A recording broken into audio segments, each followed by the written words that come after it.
Eu quero que você mergulhe comigo de maneira prática. Nós vamos pegar a Bíblia e vamos ver alguns versículos, vamos ver que a palavra de Deus nos leva a viver as promessas de Deus, como está aí, né? Viver as promessas, viver a palavra de Deus. O que é viver as promessas de Deus? É pegar a palavra de Deus e fazê-la se cumprir na minha vida, através da fé.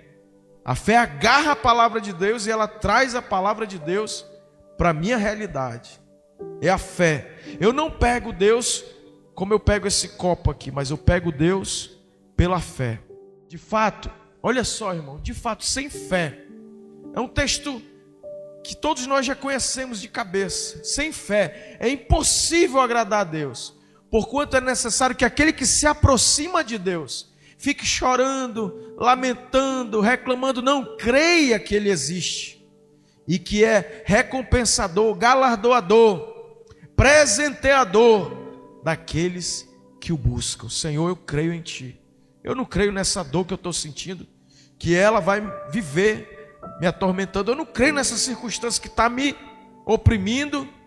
Eu creio que Tu, Senhor, é galardoador. Então me presentei com a Tua palavra, faz ela se cumprir, faz essa promessa.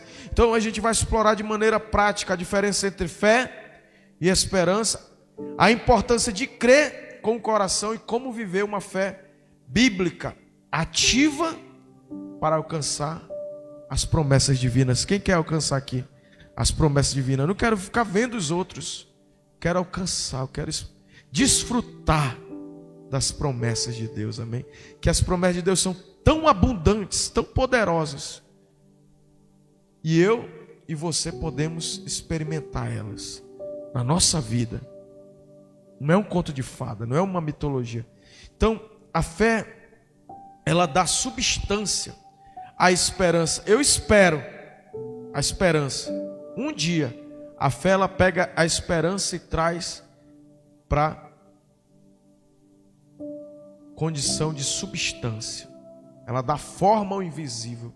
A gente vai ler daqui a pouco o conceito de fé, a diferença entre fé e esperança.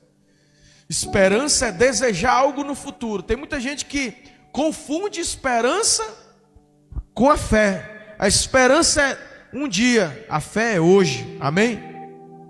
A esperança é eu terei, a fé é eu tenho, já se concretizou, amém? A fé é a certeza, a fé é a substância, a fé é aquilo que materializa o invisível, é aquilo que dá forma aos milagres de Deus. Olha lá, Hebreus 11:1, me acompanha aí quem está na mídia aí, 11:1, Hebreus, volta. Ora, a fé é a certeza de coisas que se esperam, a convicção de fatos que não se veem. Já era. Certeza, não tem um pingo de dúvida de coisas que se esperam.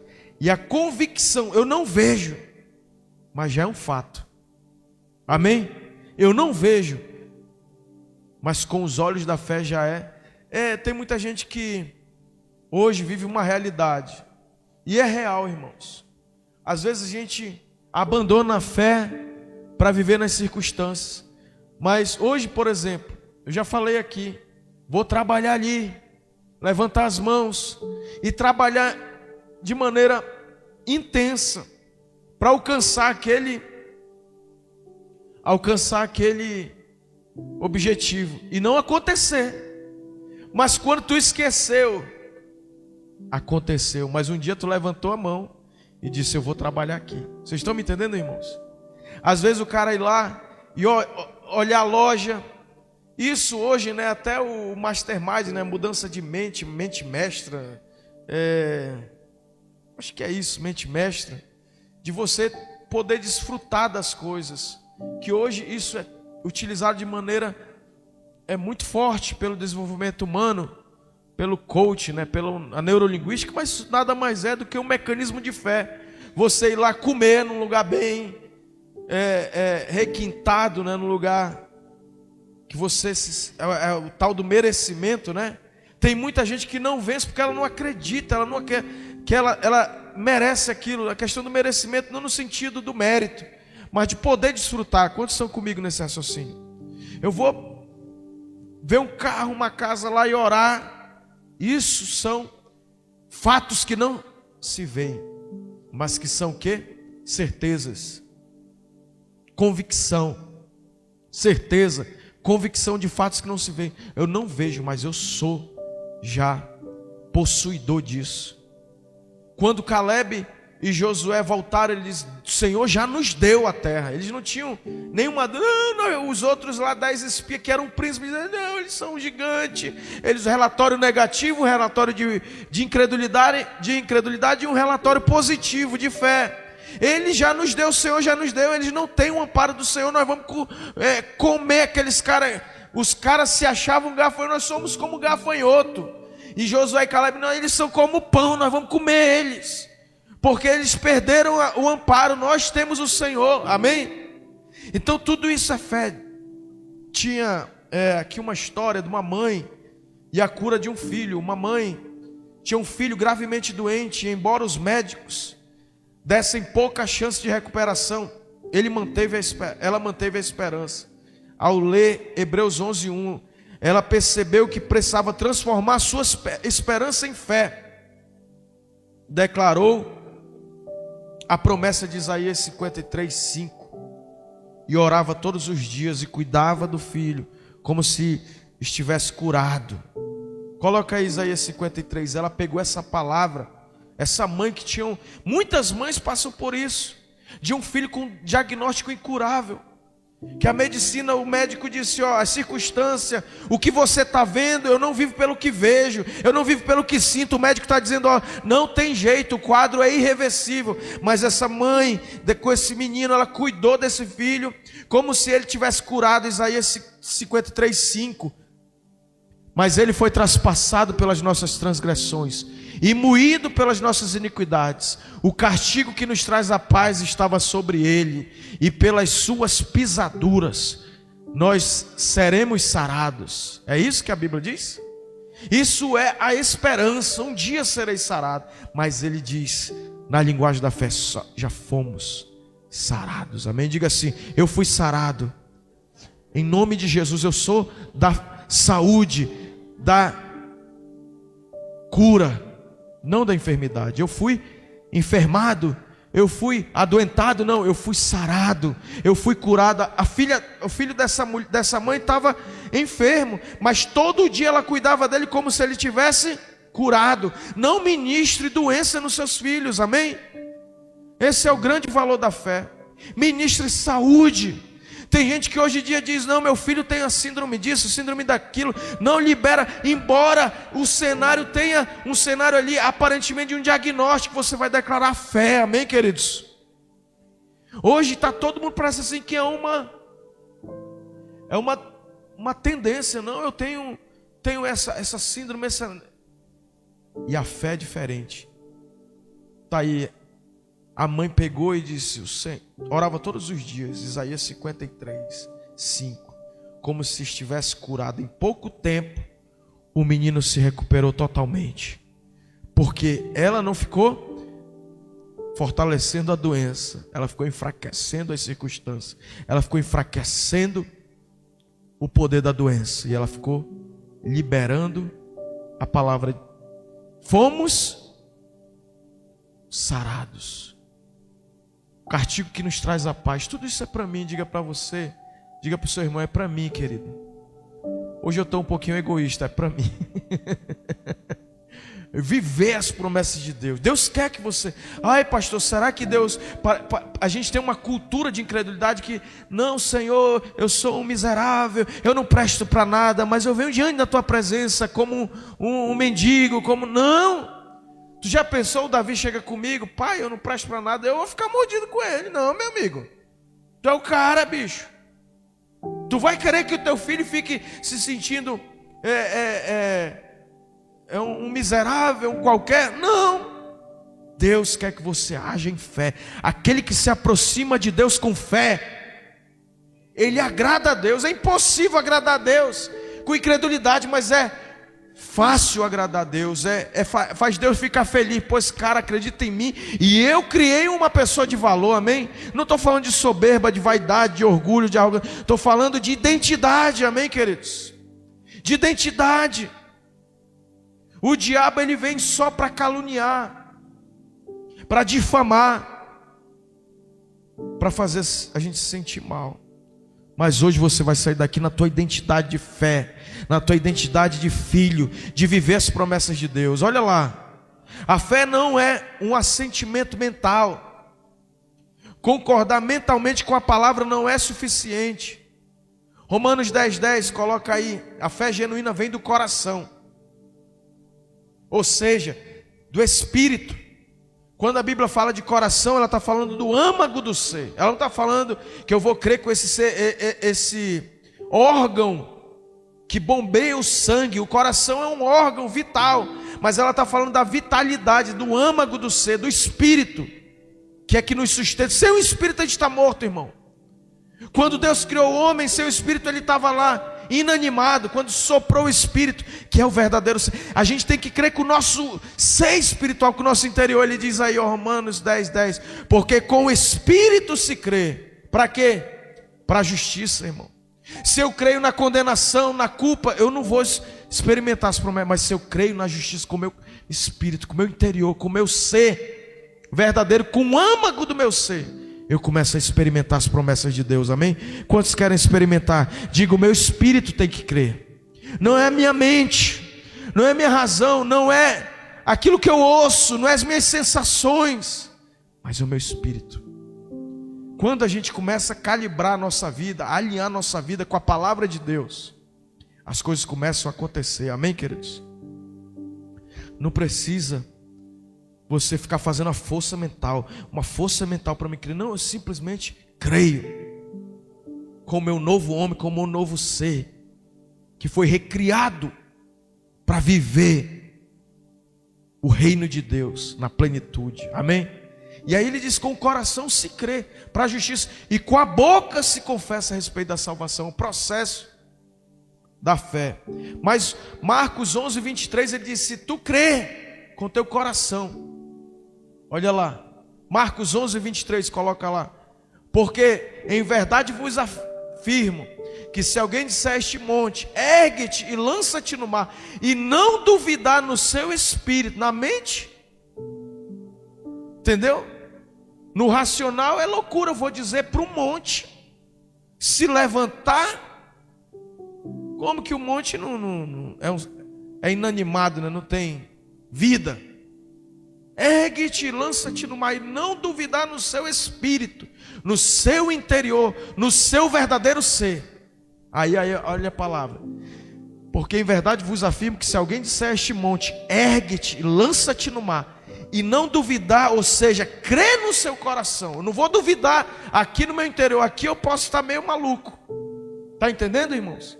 A diferença da fé, que é um assentimento mental. Não, eu tento entender, não, eu tenho que crer. Eu não tenho que entender. A fé é sobrenatural, irmãos. Tem a fé natural, eu não estou falando da fé natural, amém? A fé de um empresário, que ele vai, se eu fizer isso, isso e isso, vai dar isso.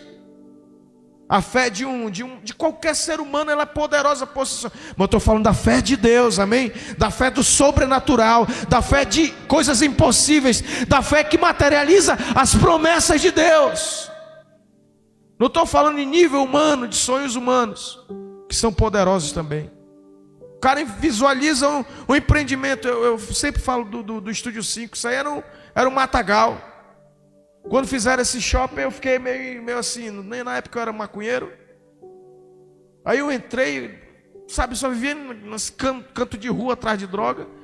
Aí o Regis me levou na época, bora assistir o filme, Cinemax. Eu entrei lá, fiquei segurando o bicho, nunca tinha ido no cinema assim. Tinha ido quando eu era menor, naqueles cineminha lá do centro, aquele meia boca, né, que tinha. Assisti He-Man, todo filme do He-Man eu ia lá, Superman, Trapalhões. Aqueles filmes meio Cinemax. Aí o Regis, bora no Cinemax. Sei lá que é Cinemax mesmo, bora. Vivendo só para fumar bagulho.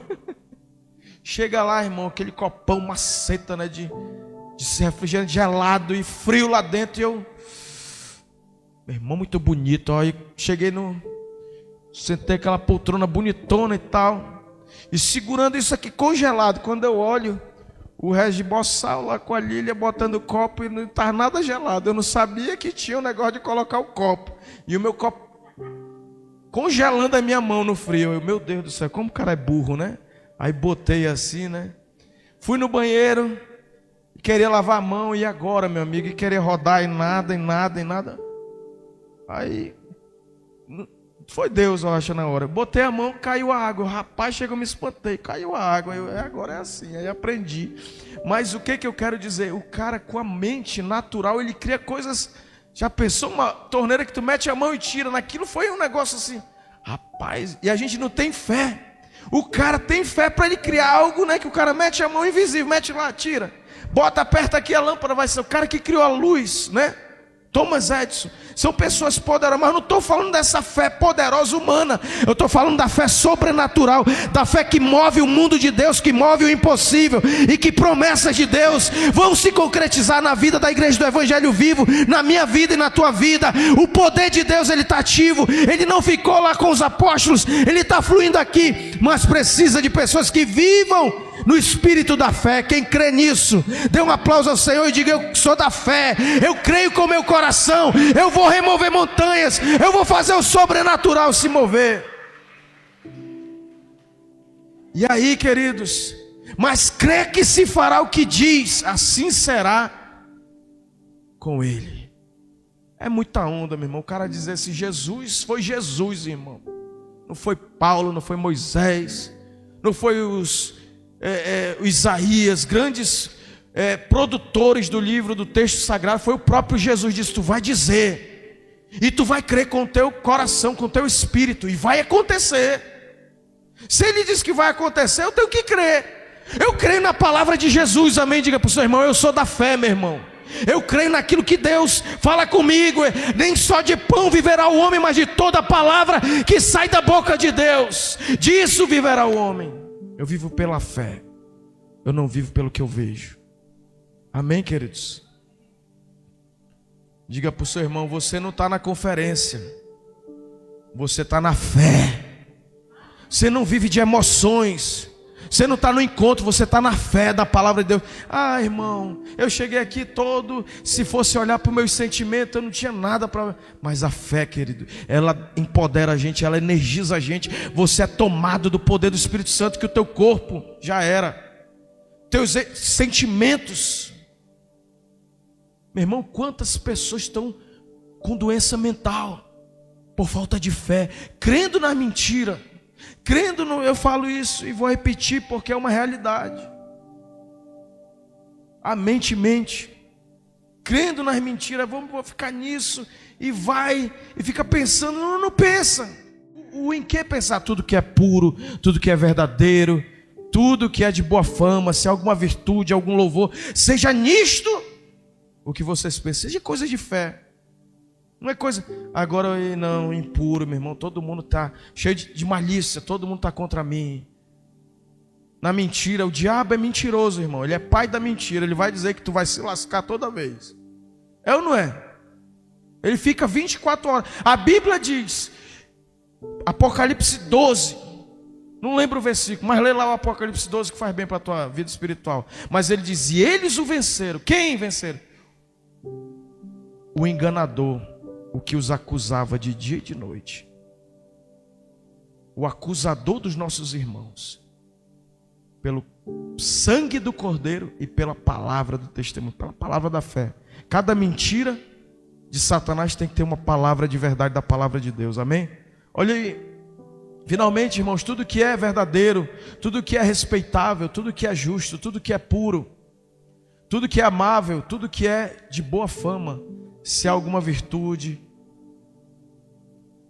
se alguma virtude há, e se algum louvor existe, seja isso o que ocupe o vosso entendimento. Isso aí, ó, higiene mental.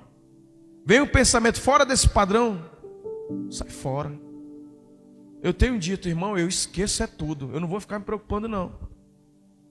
Eu não vou ficar me preocupando, porque se eu ficar me preocupando, eu vou ficar ocupado antes do tempo. Eu só vou me ocupar daquilo que eu tenho condição de executar. Aquilo que eu não consigo é responsabilidade de Deus. O mínimo aqui, o 0,0001% é isso aqui que eu faço, Senhor. Nem sou eu que faço, porque não sou eu que vivo, mas Cristo que vive em mim. A vida que agora eu vivo pela fé no Filho de Deus, que me amou e por mim se entregou naquela cruz, amém? E aí, eu estou assim, irmão. Higiene mental, esqueço. Não é insensibilidade, não é a pessoa que não tem sentimentos, eu tenho. Mas já morri demais do meu... Estou com 42 anos, mas estou velho de... calejado emocionalmente, de focar em problema. Amém, queridos? Diga para o seu irmão, você é da fé. Mas olha só, um agricultor... Aqui a gente está nessa realidade. Um agricultor está numa grande seca, né? A estiagem aqui, a gente viveu isso. E aí ele era um agricultor crente. E aí ele não conseguia plantar, porque ele estava ali, pô, eu não estou vendo sinal de chuva, eu não vou plantar. Um dia, o cara era agricultor, vivia daquilo, amém? Vivia do seu plantio. Um dia ele foi para a presença de Deus, e Deus encheu ele de fé. Na verdade, ele foi e se encheu de fé. E aí ele decidiu que mesmo sem os sinais de chuva, ele começou a semear. E ele declarava, ele ia plantando e declarando. Ele ia plantando, Senhor, Tu és quem me dá a colheita, Tu és quem me dá a colheita. 2 semanas depois de ele plantar, declarando, Tu, Senhor, me dá a colheita, Tu, Senhor, me dá a colheita. Começou a vir uma chuva inesperada. E aquele homem foi o único que teve coragem de plantar na seca. E ele foi o único agricultor bem sucedido no período que todo mundo teve medo de plantar e perder a semente. Ele plantou e ele teve uma colheita bem sucedida. Isso fala de textos bíblicos. Isaac plantou no deserto. Planta aqui. Já pensou? Planta na seca. Diga, a palavra de Deus não é um assentimento mental, não é com a minha inteligência que eu vou viver o sobrenatural de Deus. É com o meu espírito, é com o meu coração. Eu creio, Senhor, naquilo que Tu me fala. Às vezes, coisas que são bobas, mas que se você seguir a palavra de Deus, você vai viver coisas extraordinárias de Deus, amém? E aí, a fé, em segundo lugar, a ação baseada na fé bíblica, a importância de agir. Aí nós vamos lá para Tiago 2,17, que a fé sem obras, ela é o quê? Morta. No sentido que a fé exige uma ação correspondente à palavra de Deus, né? Até no sentido de amor. Na verdade, a gente olha para a palavra e diz, se vocês me amam, vocês guardam os meus mandamentos. Não é sentimento, assim como o amor não é um sentimento, é uma decisão, a fé também não é um sentimento, ela é uma ação. Eu posso dizer, tem aquele casamento, né? O cara, eu te amo, tu é o amor da minha vida, você é linda, maravilhosa. E aí eu viro as costas e taco-lhe o chifre. Tem isso ou não tem, irmão? Isso não é amor. Isso é mesma coisa. Senhor, eu creio em Ti, aí canta, eu creio em Ti. O impossível não existe. Aí chega na realidade, meu irmão, não vai dar nada certo, eu estou lascado, tudo para mim é difícil, tudo não dá, não tem condição, meu Deus. Todo mundo cresce, eu não cresço, eu ando para trás, todo mundo, meu Deus. Tem crente assim, irmão. Tem a palavra de Deus, tem as promessas de Deus, mas ele vive como um miserável, se lamuriando, mendigando, é um pedinte, ele vive só atrás de querer ganhar alguma coisa, de ter algum... E aí, queridos, eu quero ilustrar essa parte. Diga, fé é um ato baseado na palavra de Deus, não baseado nas minhas emoções, nas minhas sensações, naquilo que eu sinto, mas é baseado naquilo que a palavra diz, amém? E aí, a história de um jovem que ele teve um chamado missionário. Ele sentia o desejo de ser um missionário, esse jovem, né? Quantos jovens, né? Eu na minha juventude sentia, meu Deus, eu sou um missionário enviado à minha cidade local. Tem muito missionário. Outro dia eu estava mas que loucura, bicho. Eu estava vendo a história acho que é Pedro do Borel, um cara que foi um influenciador, ele ganhou muitos missionários. Inclusive o missionário que foi o fundador da Jocum aqui, que foi o pastor Mário. Foi ganho por ele, um carioca, foi ganho por ele lá nas praias do Rio de Janeiro. Um ex-maconheiro, né? Não sei porque Deus gosta de escolher maconheiro. E aí, ele era um cara na Jocum e eu não conhecia a história dele. Outro dia no podcast, rapaz, gordão, já não é mais jovem, o cara na época era um jovem, agora o bicho está gordão, mais gordo que eu, ainda estou magro na frente dele.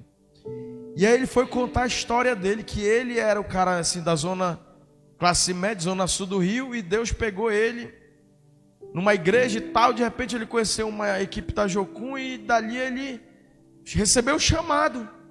E aí ele queria ir para missão transcultural, né? Para a África. Todo missionário, o sonho dele é a África, né? E aí ele falando no podcast, só que eu sou um missionário chamado para minha cidade. Toda vez que eu queria ir embora, Deus dizia: tu não vai, tu vai ficar aqui no Rio de Janeiro. Aí ele foi para os morros ali, aí o nome dele virou Pedro do Borel, porque ele fez um trabalho, criou uma base da Jocum, uma missão urbana social lá com uma força de evangelismo social muito forte lá, e o nome dele virou Pedro do Borel. E aí ele falou: sou chamado missionário à minha cidade. E porque eu estou falando isso, né? Porque aquilo me impactou que também, rapaz, eu queria ser missionário para outro canto, mas eu só sou enviado para Manaus. Enviado para as igrejas que estão em Manaus, e muitas vezes igrejas que estão, na verdade já falei aqui, todas as igrejas que eu vou estão na baixa. Eu nunca fui uma igreja estruturada, irmão. Não que igreja grande, eu acho bonito, quero, já desejei muito, hoje nem desejo mais ser de uma igreja grande assim, de uma mega igreja com muitos membros, né, com uma estrutura e tal. Já desejei, sonhei, aspirei. Hoje digo diante de Deus, nem faz mais minha. Hoje eu estou muito feliz onde eu estou. Se Deus quiser me mover também, Ele é o Deus da minha vida. Eis-me aqui. Mas por enquanto, Senhor, não me mova não aqui. Já fui muito movido. E esse missionário, esse jovem queria ser missionário, ele teve uma experiência com esse texto de Tiago 1,17, que a fé, 2,17, que a fé sem obras é morta. Quero ser um missionário, quero fazer a obra de Deus, só no futuro, né? Quando Deus me enviar para uma nação. E aí ele viu esse jovem que ele queria as condições perfeitas, né, para ele desenvolver o ministério missionário dele. E aí ele percebeu que ele precisava era agir, e que nunca ia ter as circunstâncias perfeitas para ele desenvolver o ministério dele. Quantos já entenderam isso, irmão, no seu ministério? Eu vou esperar, meu menino. Não, meu irmão, não espera, que nunca vai estar uma estrutura ali para te assumir, e agora vai vir um ministério, uma equipe que vai te ajudar e que vai estar empolgada com a tua visão. Nunca vai ter, irmão. Sempre você vai se mover, e Deus vai mover as circunstâncias, e as coisas vão fluir, amém?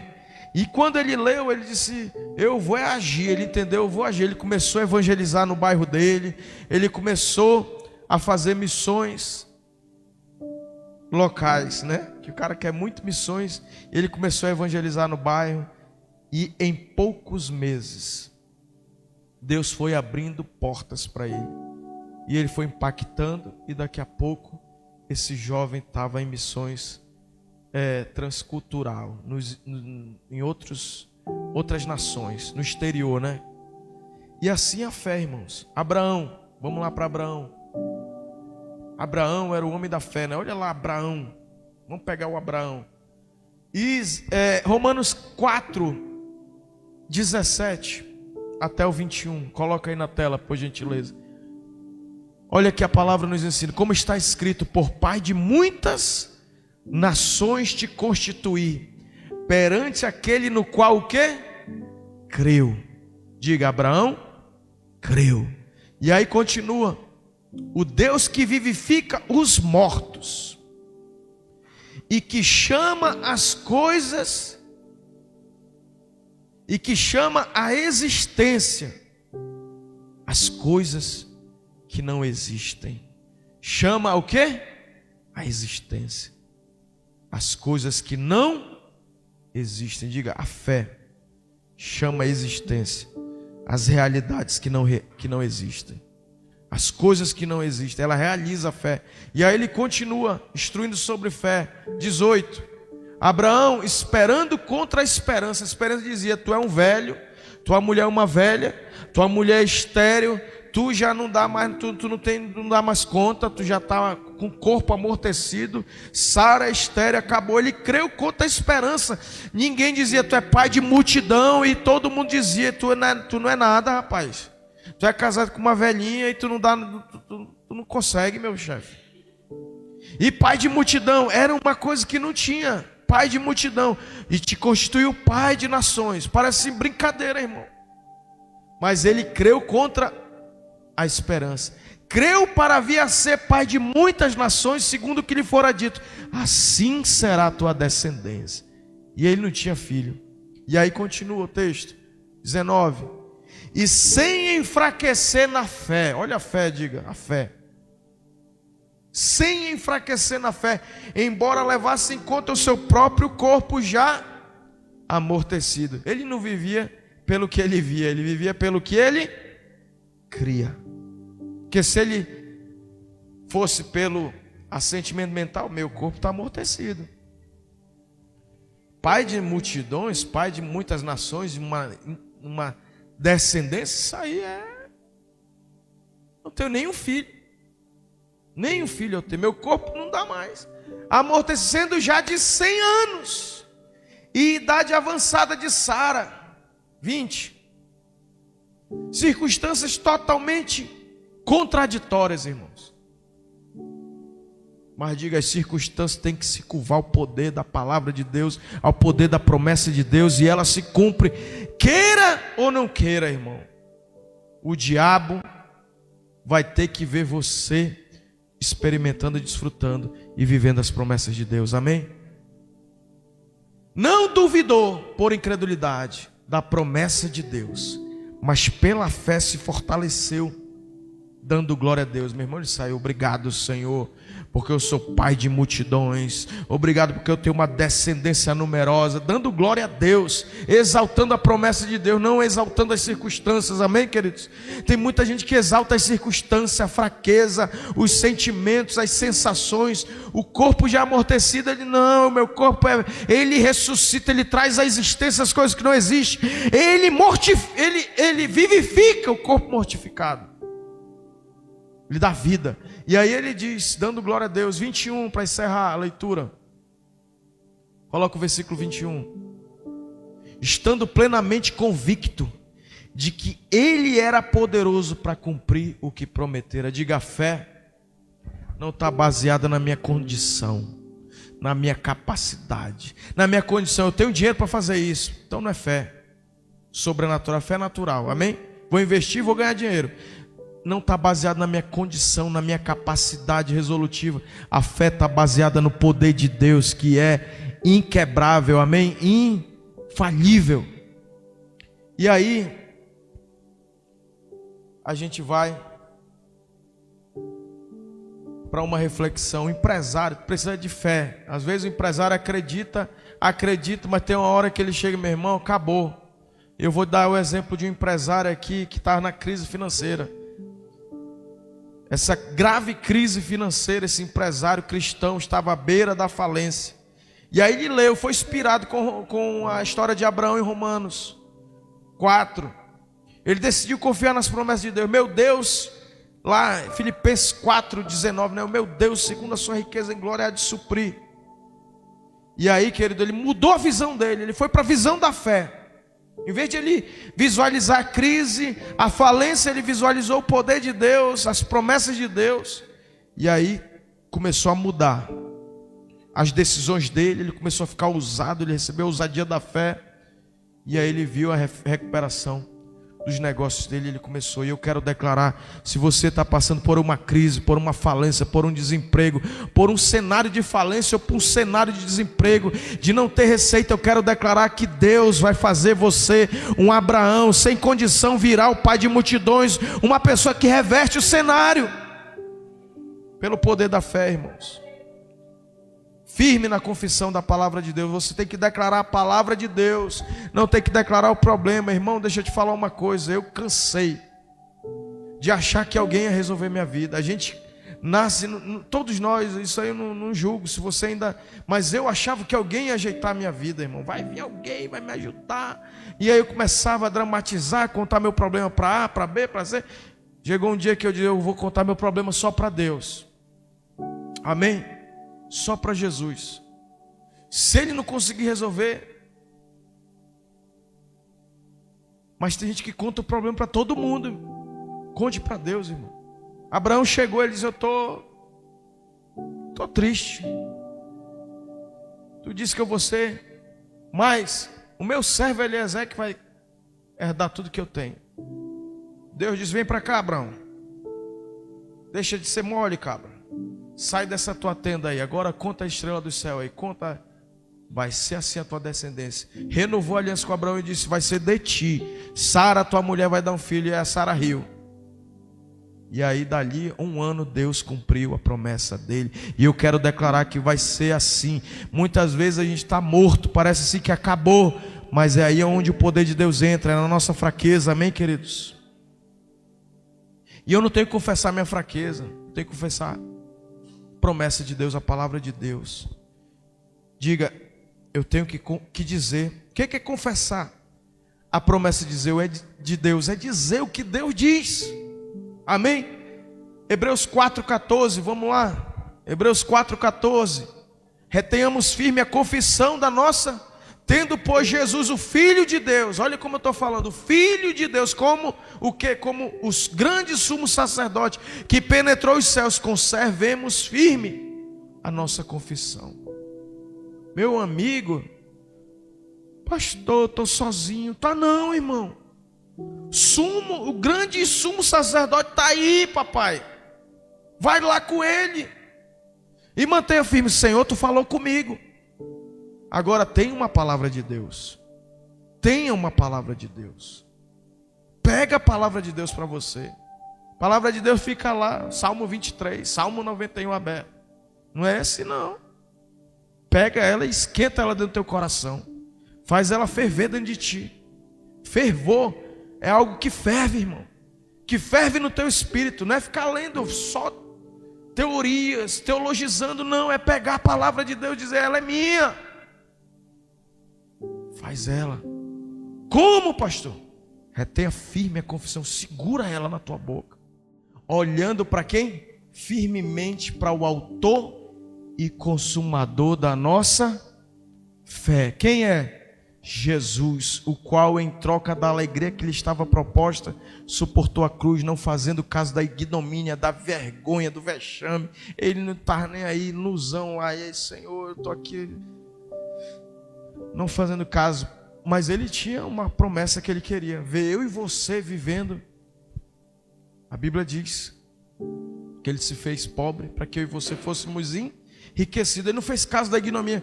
Está sentado no trono de Deus agora, meu amigo. Ele reina gloriosamente. Então olha para ele firmemente, para o autor e consumador da tua fé, que tu nunca vai se decepcionar.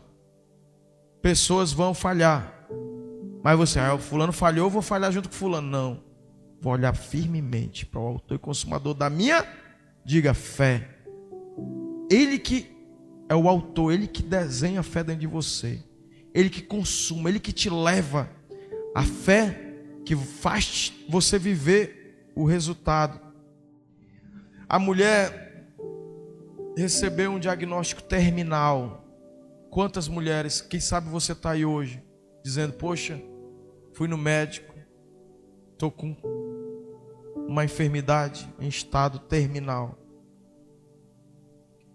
Em vez de ceder ao medo, ela passou a declarar, Mateus 8,17. Para que se cumpra o que fora dito por intermédio do profeta Isaías, ele mesmo tomou as nossas enfermidades e carregou com as nossas doenças. Então essa mulher, apesar dos sintomas e do diagnóstico de uma doença terminal incurável, a fé dela não vacilou. Ela disse: o Senhor já fez isso aí, ó. Para que se cumprisse o que fora dito por intermédio do profeta Isaías, ele mesmo tomou as nossas. Ele não tomará, ele já tomou, irmão. Ele não tomará. A fé é isso, é agora. Ele tomou, ela estava lá, dilacerada pelas enfermidades terminais. Quantas pessoas podem estar? Mas ela disse: ele tomou as minhas enfermidades, as nossas. Imagina, irmão, as nossas, todas as nossas enfermidades. É para mim, é para você. Qualquer um de nós pode pegar essa palavra e dizer: as minhas enfermidades. Ele tomou e ele carregou com as nossas doenças. Ele carregou, diga, ele carregou, ele não vai carregar. E aí essa mulher ficou firme nessa palavra. Em poucos meses ela surpreendeu os médicos com uma recuperação inexplicável. E eu não sei quem é que está com essa enfermidade, mas a fé faz isso, faz coisas milagrosas. Eu vi hoje, eu estava lá na Aleã, foi aniversário da dona Zezé, 70 anos de idade. Não sei se ela está me assistindo, é bênção, por isso que eu vou citar o nome dela, amém? Vou expor a fé. Ela disse: eu não sou evangélica, mas eu creio em Deus, eu tenho uma aliança com Deus. E eu estava cega, não conseguia enxergar. E aí meu neto foi numa vigília, e o pastor disse: hoje Deus está pegando a parente de um menino assim, assim, assim, e está curando da visão. E aí ele disse que o rapazinho, o parentezinho dela lá, foi lá e disse que ele pegou aquela palavra. Aí ela foi, não enxergava mais, ela não conseguia enxergar. Ele foi, chegou para ela e falou: vó, eu recebi uma palavra que a senhora vai ser curada da sua vista.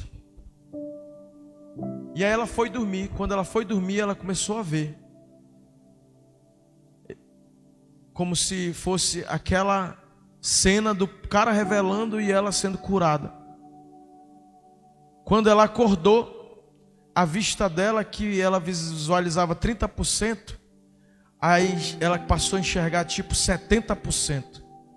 Imediatamente após ela acordar, ela disse: eu estou aqui e eu não posso. Foi isso na noite, ela sonhou vivendo aquela experiência da cura. E quando ela acordou, a vista dela de 30% passou a enxergar 70%.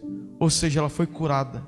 Não foi um médico que fez lá arrancou catarata, fez alguma intervenção. Foi o médico dos médicos, amém? Que cura. Só eu crer, só eu pegar. Ele carregou as enfermidades, amém? E aí, a fé bíblica acredita antes de ver, antes de sentir. Olha lá, João 20, 29. A gente falou da fé de Abraão. Agora a gente vai ver Deus questionando a fé de Tomé. Tu creu porque tu viu? Bem-aventurado aqueles que não creram e viram. Olha lá, 20, 29. Disse-lhe Jesus: porque tu viste e creste? Bem-aventurados que não viram e creram. Amém? Diga: vivemos por fé e não pelo que vemos.